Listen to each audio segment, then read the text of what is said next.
and a lot of local only found in Brunei species. For example, there's a native bamboo only found in Temburong. Their actual passion to debate, surprisingly. They're very intellectual, and especially the ones that I've seen. They're very smart, very articulate. They know what they're doing. They joke around. They're kids, of course. They play around. They make jokes. They have fun. But when it's time to go, they're very, very focused. A big focus, what they want to change in Brunei. Ooh. So what they want to change about Brunei, what they feel Brunei wants, they want Brunei to achieve is actually Okay, so I am here at a dialogue organized by the Young SEAkers Brunei, and the theme of the dialogue is Brunei and Beyond, the Pathway of Our Community. And here we have a representative from one of the organization that was part of the panel, right? So I'll get you to introduce yourself and you can tell us a bit more about what does your organization do. Hello, so my name is Ashraf. I'm part of ASEAN Youth Advocates Network. So we had one of our speakers studying in the front talking about our organization and what we have been contributing and what we want to contribute. So it's actually, as in the name states, it is a network. So we are a group of individuals, of youth from Brunei, wanting to empower ourselves and other youth in our country to advocate different topics. So what matters to us and what matters to youth the most. So for example, for me, what matters most to me is the environment. So I love nature, I love plants, I love animals. So I want there to be animals and plants there in the future when I'm gone, to be there, to be appreciated, to be seen, to be studied for future generations to come. So I want Brunei to, at least Brunei youth and the Brunei government, Brunei country, to contribute to this, to contribute to my goal in it. So AYAN for me has helped empower me to present this goal to other youth in our country. So that is basically what we want to do, to empower its members, to advocate what they want to other youths and to the country as a whole. So you gave this a good example of environment, right? Can you share what are some of the activities you have done to advocate on this topic or issue that you have mentioned? Yeah.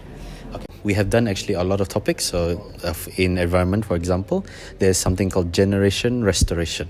So that was an event done this year and also last year. So it's a mix. It's different stages.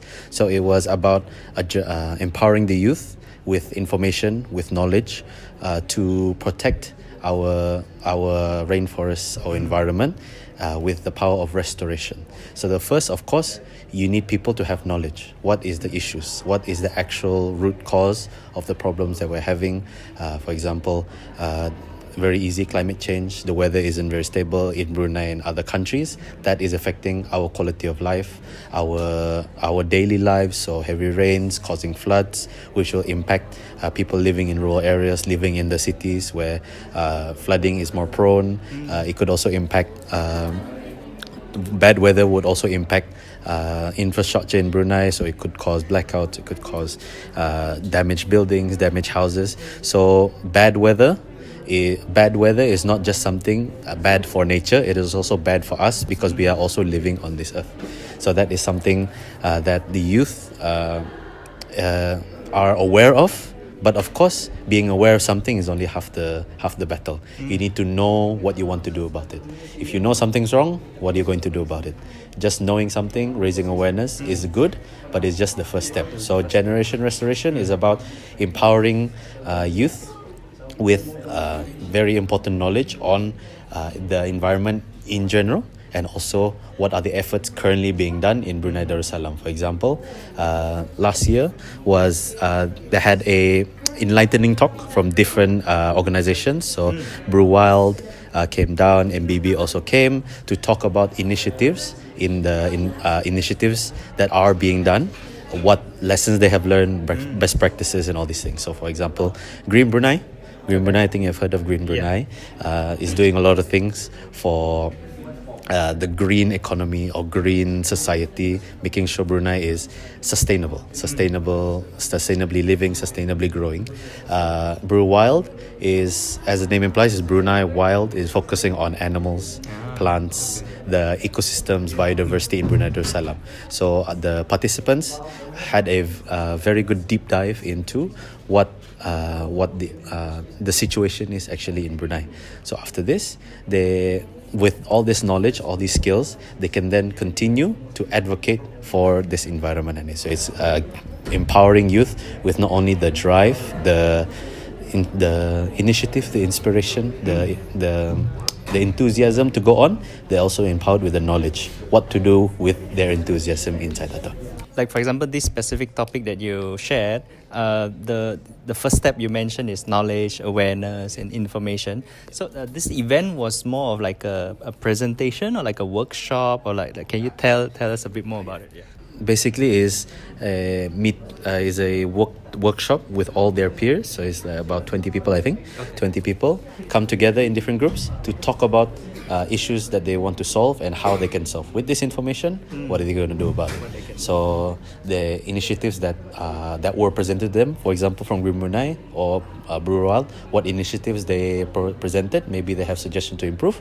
So they work together, workshop, what is the initiative, what are they going to do, what is the expected impact, what are the goals of this initiative. Or some of the groups had completely new ideas of what to do. So for example, I think there was an idea on more exposure to Brunei's native wildlife, because we always see Borneo wildlife, we always see proboscis monkey. Okay. So it's nice to know what other things there are in Brunei, especially in UBD. Okay. There's a lot of nature research done in UBD, and a lot of local only found in Brunei species. For example, there's a native bamboo only found in Temburong. Bamboo. There's a bamboo species only found in Temburong. If you're on the way to Bangar, that long road, it grows on the side of the road.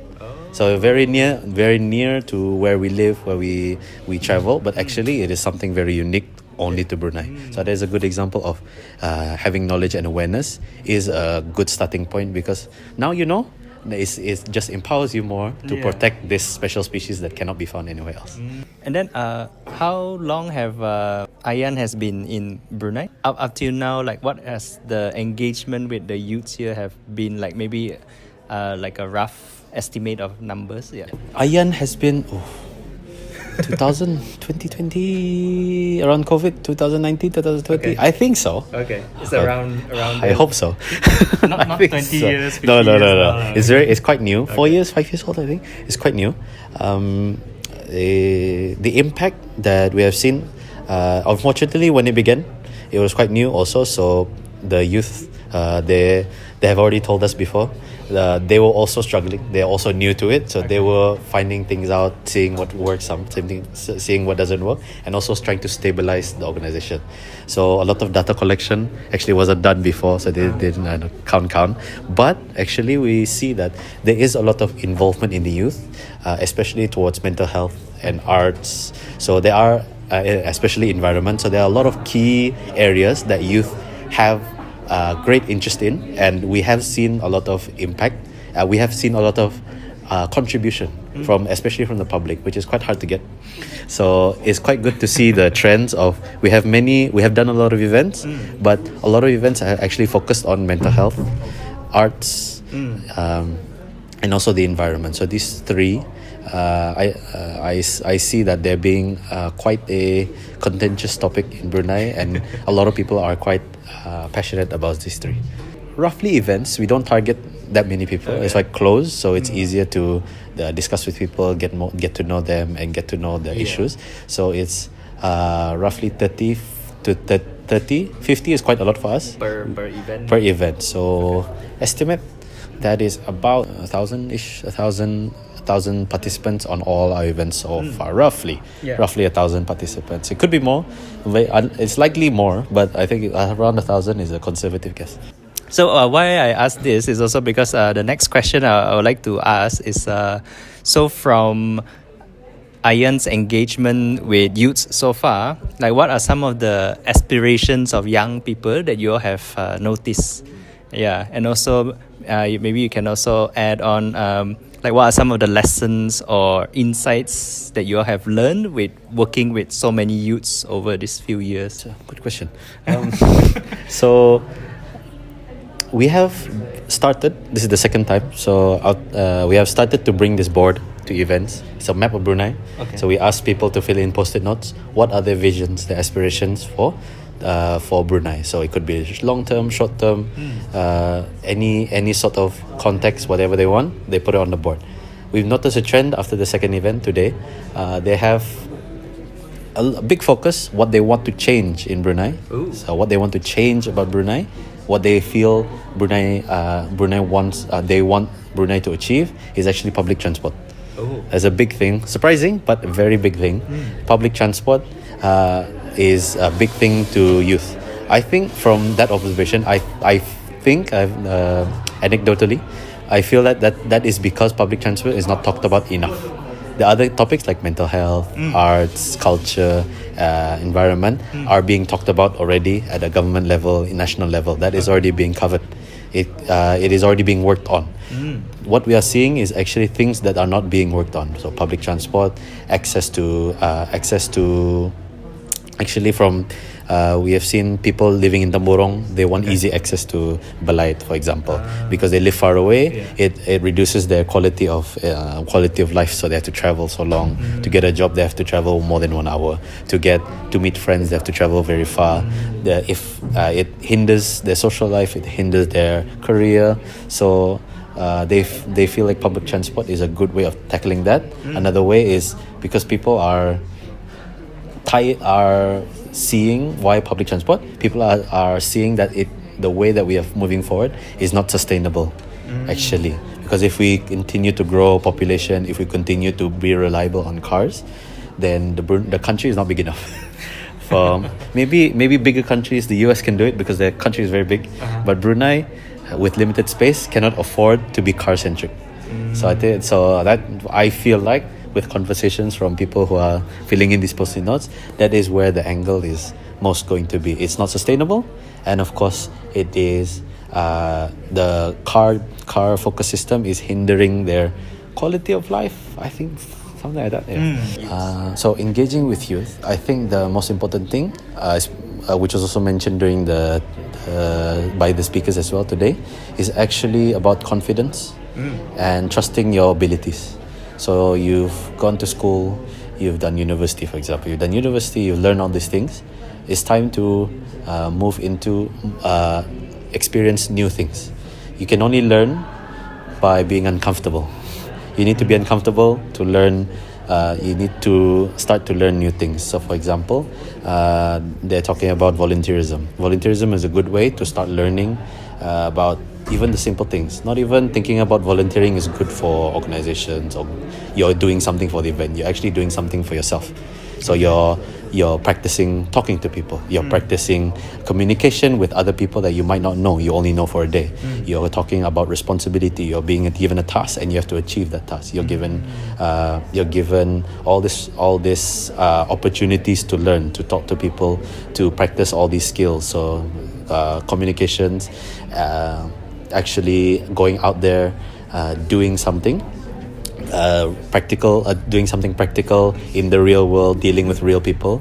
So outside of a job, it is actually one of the few ways you can actually practice and learn and cultivate these skills. So volunteering, as they mentioned during the talk, is actually a very good starting point for many people. So the youth just need a platform. So could be a platform to develop. So it could be a job. It could be a platform provided by the government. It could be a platform provided by NGOs like AYAN. It could be a platform given seek out by the youth themselves. So volunteering, going out and seeking something. But the key thing is that the youth are willing. They just need somewhere to go. Actually, they just need a helping hand for where they need to go.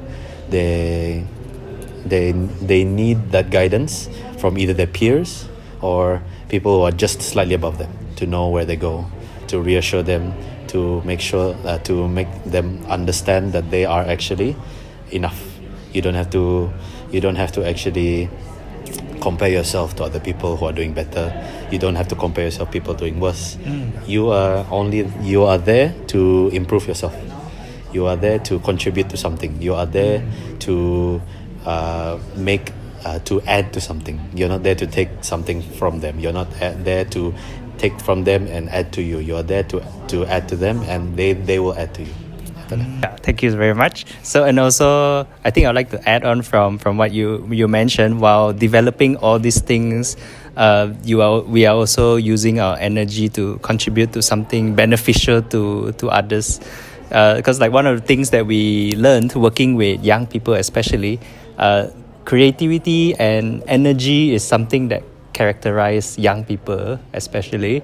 But then how this creativity and energy is being directed is another thing. It could be misdirected to very destructive things, and you will see they are doing a very destructive thing. But at the same time, when it's directed towards like everything that you mentioned, you can see that you young people can contribute a lot as well. So so just now you already mentioned some of the points you've taken from the dialogue. Are there any more main takeaways from the dialogue, or you think interesting ideas that you would like to share? Big important thing is to Kaisara, our co-country director from AYAN, mentioned that we are ASEAN, but we are Bruneian first. So it is important to learn from other people, to learn from other cultures, to understand how people are developing, what challenges they face, and how they overcome, to be inspired by all these amazing people. But also it is important to know when to contribute back, because say you live in Brunei, you travel to Malaysia and you learn so many things, you come back to Brunei and you don't implement them. It's no use. So you implement what you learn at home. So it doesn't have to be very big. So for example, going outside, seeing talking to people of different backgrounds, different cultures. In Brunei is quite monogamous. Is it monogamous? It's very it might be very unified type of feeling. Okay. But once you go out of Brunei, out of Southeast Asia especially, you feel like you're stepping into a different world.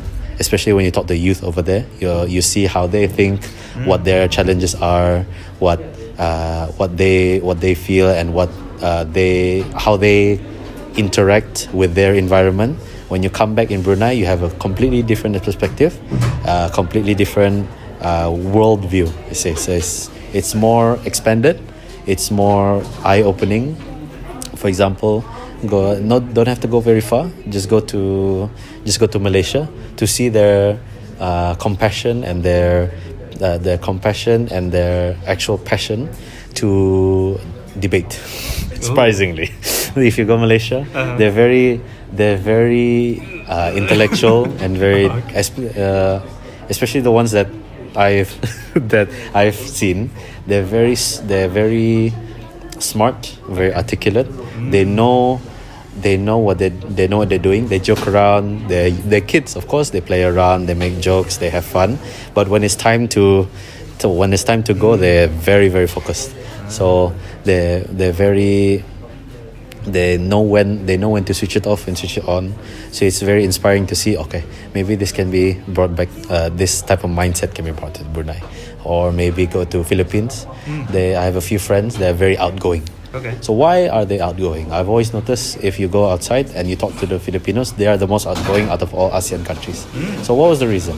Actually, when you go there, if you are not outgoing, you are not taken seriously. Oh. Actually, if you go to Philippines, you have to speak up.